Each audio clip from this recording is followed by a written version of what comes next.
Thank you, Madam Chair, and thank you to the witnesses for testifying today. Dr. Emmert, it's great to see you again, and not surprisingly, my questions are for you. I wish I could actually aggregate all my colleagues' remaining time and just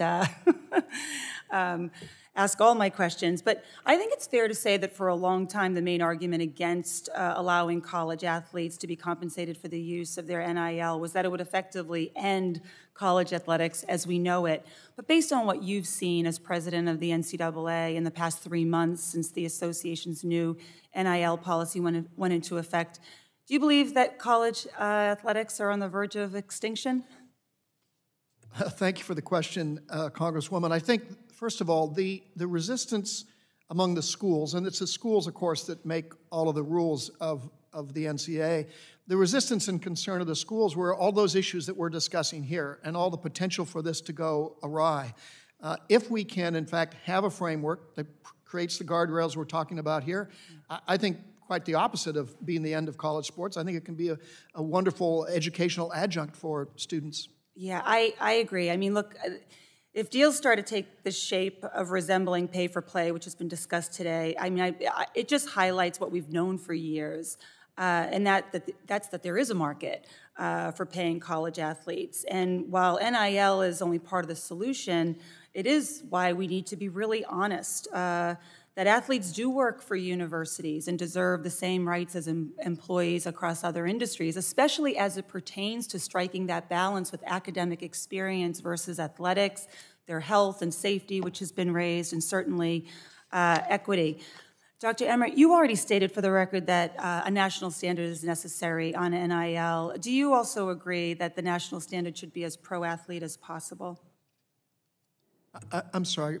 The national standard should be as pro-athlete as possible. I do. I think that, again, these are opportunities, as we've just heard from Ms. Marsh, that students can take enormous advantage of. They can build lifelong skills. They can generate some revenue, whether it's modest or large. I think that's all very, very helpful and healthy if we can do it in an appropriate fashion. And so have you or the NCAA's legislative bodies identified what you believe to be necessary restrictions on athletes' NIL? I know some of them have been shared, but is there any other outstanding that you'd like to share with the committee as we sort of think about this legislation? Well, we have, and in fact, the membership of the NCAA, the schools, spent nearly 2 years trying to craft specific legislation that was about to go into place when the state laws were triggered. And so we would be happy to provide the committee with the proposals that the membership was about to agree on last June. Terrific. We would love that. In fact, typically what happens, when we, Congress, work on large, long overdue issues like this one, there's a temptation, and frankly, it's pretty common for power brokers, like the NCAA, to withhold their priorities and work behind the scenes against bills viewed not as in their favor. As you know, Senator Murphy and I have legislation that's central around protecting the value proposition for college athletes. Would you commit to working with members of this committee to craft a legislative fix that prioritizes college athletes? And if so, would you also pledge not to dispatch your lobbyists to sink a package that has the support necessary for that legislation to become law? Well, I most certainly will agree to work with this committee or any other committee, and I've done so for a good while now, especially around this issue. And I want very much to make sure that legislation supports and protects our student athletes and it works to their advantage. I'm a lifelong educator. I know most people know me as president of the NCAA, but I was first a professor and the university president for 3 decades. I've spent my life in that cause, and so of course I would work to that end. Well, I appreciate it. As you might, you might expect, Dr. Emmert, I appreciate that commitment, and I'm going to hold you to that. My final question, as I mentioned, or as it's been mentioned, I think we're all encouraged by the efforts from individual institutions, Chapel Hill, Washington State. It sounds like Baylor as well. That have proactively provided support to college athletes with respect to their NIL rights. Do you agree that in those instances, they should also be required to provide the same level of support to all athletes in their program, regardless of their race, their gender, or the sport they play? I do. Great, thank you. This is a much longer conversation, and we didn't get a chance to talk on some of the bigger issues in terms of the structure of college athletes, but I really appreciate getting your input on getting the NIL legislation to a place that we can all be proud of.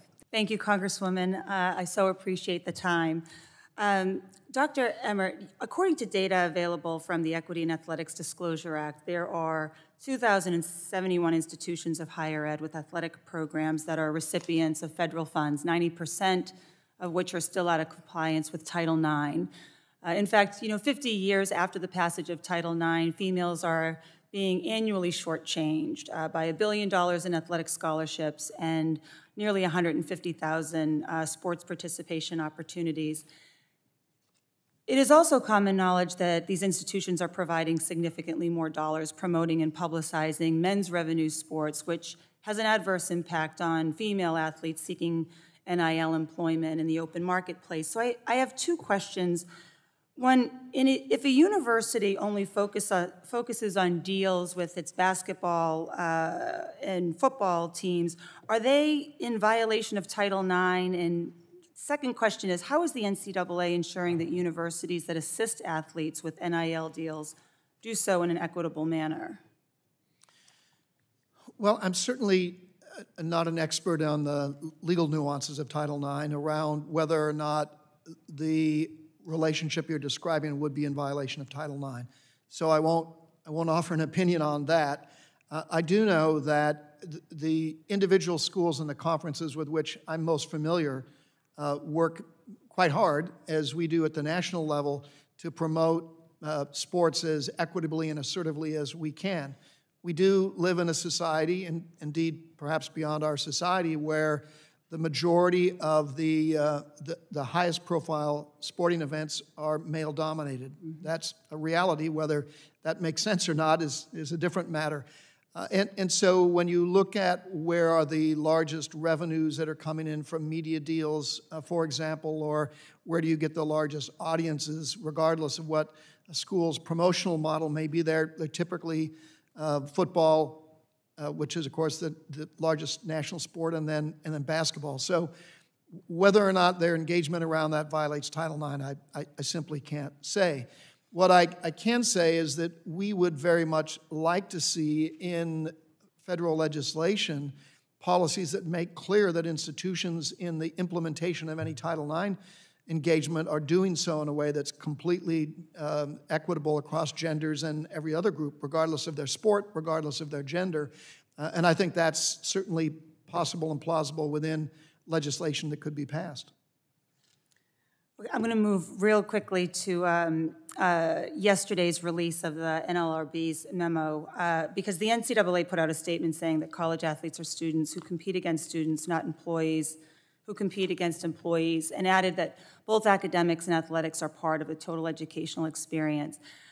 I've heard from countless current and former athletes who experience the same thing I did, right? A system that rewards athletic performance first, and then that full academic experience, internships,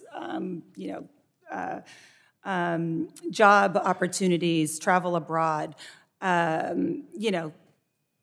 that sort of comes close to near last. So I am a proponent of giving athletes the power to organize and collectively bargain for fair and better treatment in a system that, just for too long has a history of not having their backs. I mean, being a college athlete is a source of enormous pride, but also enormous sacrifice.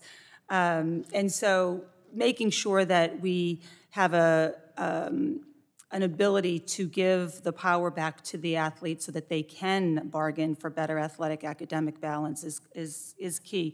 I know your position on the legislation. I read your statement after Senator Murphy and I launched it. But since you're opposed to giving athletes a voice through collective bargaining, what do you and the association propose to give athletes not just a voice, but an actual say in setting the expectations of their performance in the classroom and in their sport?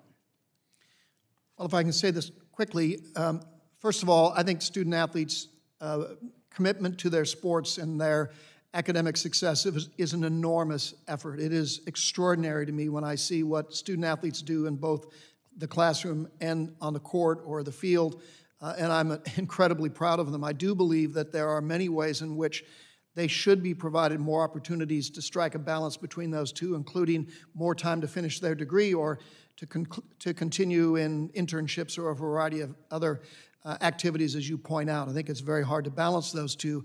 I think in terms of the student voice and vote, we need to make sure, and I hope that we can continue to make progress on this. It's something that I've been very engaged in, to continue to do that so that student athletes are more involved in every one of the committees and decision-making bodies of the association.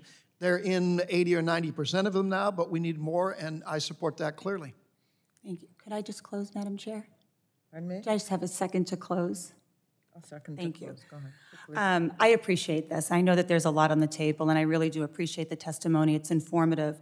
The scales of college athletics have been so dramatically tilted in the direction of everyone who isn't an athlete for so long that one of the reasons why we take the tack that we do is because we're less concerned about going too far in the direction of giving athletes power than not giving them enough. So this is an issue of fairness. It's an issue of equity. And while I don't often find myself associating my views with Justice Kavanaugh, I share many of the perspectives that were laid out in his concurring opinion in Alston earlier this summer. So I think it's important we get this right.